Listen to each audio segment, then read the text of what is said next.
PGK gelar kemah kebangsaan rayakan semangat Sumpah Pemuda. Dalam rangka memperingati Hari Sumpah Pemuda tahun 2025. Perkumpulan Gerakan Kebangsaan, PGK, Provinsi Sumatera Selatan gelar kemah kebangsaan, di Bumi Perkemahan Cadika Jalan Pramuka Kelurahan Srijaya Palembang. Pada 27 hingga 28 Oktober 2025, acara ini dibuka langsung oleh Ketua Dewan Pimpinan Wilayah, DPW, Perkumpulan Gerakan Kebangsaan, PGK, Sumatera Selatan, Firdaus Hasbullah, dan simbolis penyalaan api unggun kemah kebangsaan. Semangat dan antusias generasi muda dalam menampilkan bakatnya dalam kemah kebangsaan yakni penampilan baris berbaris, yel-yel, dan penampilan kreasi tari dengan bendera semafor.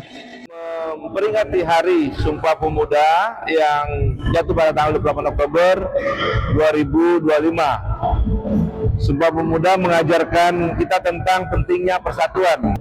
Pada seluruh pemuda dan pemudi Sumatera Selatan, jadilah pemuda yang berani bermimpi, berani berjuang, dan berani menang. Mari kita wujudkan cita-cita para pendahulu kita dengan menjadi generasi yang tangguh, cerdas, dan berintegritas.